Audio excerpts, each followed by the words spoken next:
Welcome back, guys, to the Fantasy 4 podcast. Today we're going to be doing wide receiver rankings, and I get to start it off with Michael Thomas at our consensus number one. Thank God everyone put him at one.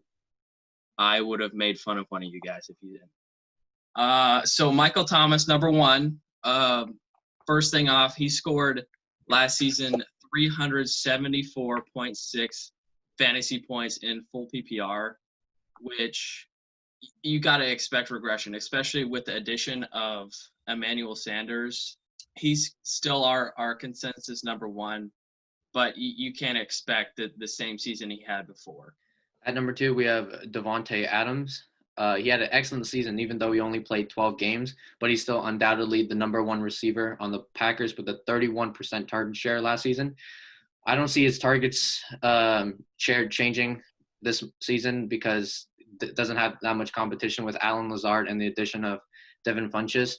His durability is kind of a concern as he has missed at least one game in the past 3 seasons and with the addition of 4 absences last season. But overall, he is still a top-end wide receiver one. At number 3, we got DeAndre Hopkins now on the Arizona Cardinals. He's easily the number one option on that offense for Kyler Murray. So he's going to be targeted a lot. And he had 104 receptions in 2019, which you can expect equal or higher in 2020 now on the Cardinals' high-powered offense. At number 4, we have Tyreek Hill. He has probably the highest ceiling out of any of these wide receivers because of his big play opportunity and in the Kansas City's pass-heavy offense. And as long as Mahomes and Tyreek Hill stay healthy, he's going to be a top wide receiver in the league. At number 5, we have Julio Jones. I mean, this guy is just amazing. His ability to make plays and scorch the opposing defenses is just uncomparable. He's got great hands. He gets heavy usage and overall very solid player. And plus, with the departure of Austin Hooper, he could potentially see more targets in the end zone, which has always been a struggle for him. But because of his usage and what he can do after the catch, he is a wide receiver one. Number 6, we have Chris Godwin. I actually have him above DeAndre Hopkins. That's how highly I think of Chris Godwin. He now has Tom Brady. I mean, that's a huge upgrade from Jameis Winston, who was just the I'm going to throw a pick every single play machine. Basically, Chris Godwin's now going to be Tom Brady's Julian Edelman 2.0. Tom Brady loves to throw those dink and dunk passes. He's going to get a ton of volume. Tom Brady loves his slot receivers, and that's where Chris Godwin primarily plays. The addition of Gronk doesn't really worry me. I mean, he didn't play the last 2 seasons, and at most he's just going to be a red zone threat, but that's not where Chris Godwin thrives. He's going to get a ton of volume this season, and I would hope to get him in every single league. At number 7, we have Mike Evans. Evans has had 6 consecutive 1,000 receiving yards, and with the addition of Tom Brady, all that's going to happen is the Tampa Bay's offense is going to improve. And with all the weapons with Gronk and Chris Godwin, it's going to leave more one-on-one matchups for Evans on the outside. All right, at number 8, we got Adam Thielen. With the Stefon Diggs trade and the addition of Justin Jefferson, I don't see Justin Jefferson playing as big as a role immediately as Stefon Diggs did. So Thielen's going to be easily the number one target for Kirk Cousins on that offense. We're expecting him to have a bounce back year in 2020 because last year was a little down year and 2018 was a great year for him. So we're expecting, he should be similar to last year, maybe even a little bit better, probably more targets. So he's probably a low wide receiver 1, high wide receiver 2 type player. Number 9, Kenny Golladay. This man last year was an efficiency machine. He finished as a wide receiver 9. Regardless of Matthew Stafford only playing half the games and him having like a third-string QB. Again, he had amazing efficiency numbers. When he did get targets, he made the most out of them, which was awesome. However, he did have 11 touchdowns last season, which probably will regress. But overall, I think Kenny Golladay is a solid pick at the number 9 position, if not higher. All right, at number 10, we got Amari Cooper. He's the top option on the Cowboys offense for Dak Prescott. He had 79 receptions in 2019, and I think we can expect around the same for him, hopefully a couple more touchdowns this year. But I think for me, at least, there are too many weapons on that offense now, especially with the addition of CeeDee Lamb, for him to be reliable every game. At number 11, we have DJ Moore. Moore has finished as a top 10 wide receiver in routes, targets, receptions, and receiving yards. The changing quarterbacks to Teddy should not change his production that much. The only issue is touchdowns. He only managed to score 4 touchdowns last season with 6 total in his career. This should limit his ceiling a bit, and he's a fringe wide receiver 1. At number 12, we have Allen Robinson. Last year, he had a career best 98 receptions. And this year, with the addition of Nick Foles, it just improves the QB situation as he had to work with Mitchell Trubisky, who struggled mightily last year. Number 13, we got OBJ. I'm not a huge fan of OBJ this season. His upside is really limited to the fact that they have so many weapons this year on offense. They have the addition of Austin Hooper. And Baker Mayfield loves his tight ends. Last season, Ricky Seals-Jones was one of the top options, especially in the red zone. And it's Ricky Seals-Jones. He's not some amazing player. And now you have Austin Hooper. He's going to be open a ton, and he's going to get a ton of touchdowns, which really limits OBJ's upside.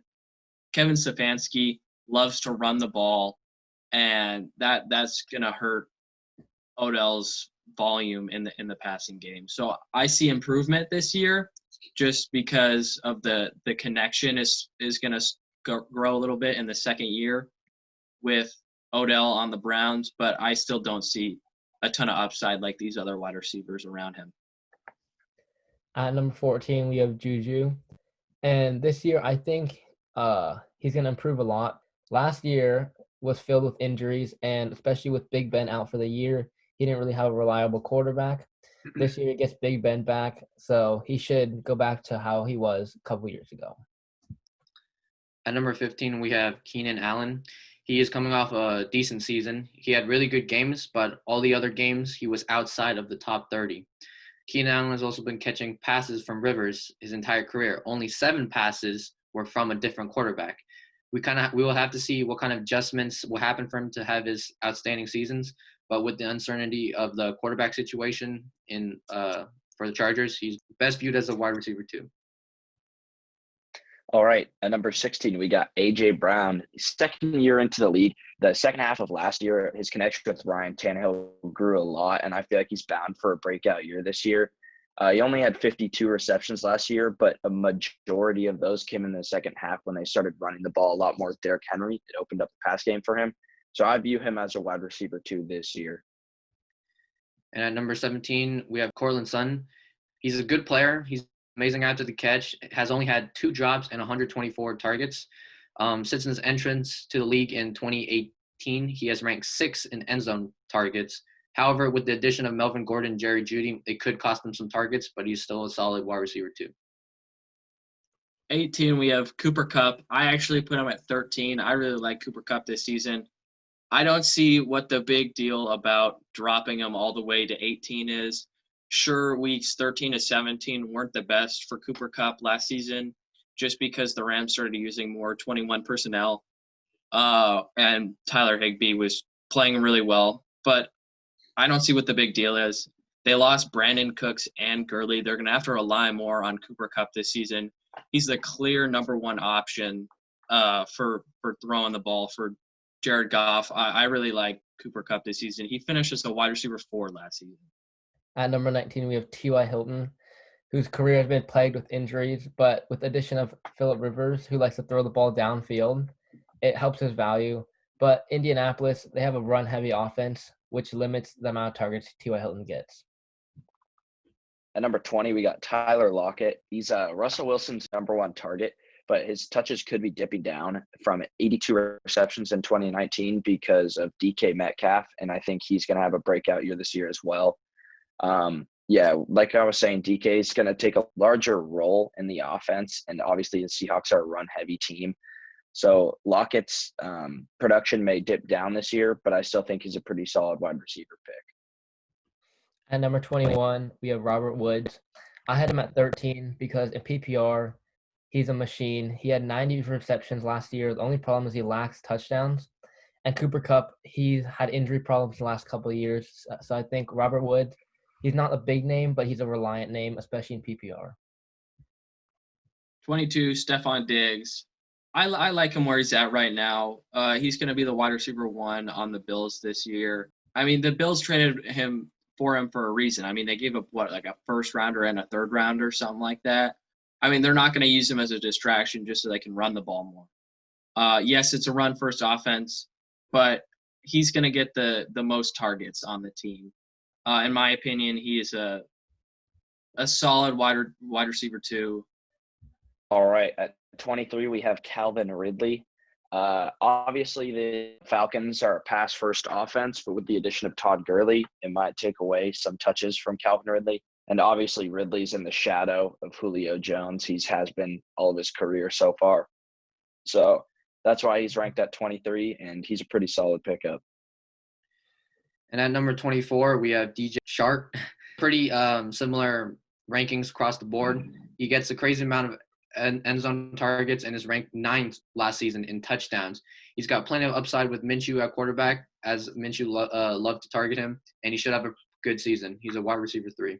So that's going to do it for our wide receiver rankings post-draft. We'll see you back here with our tight ends.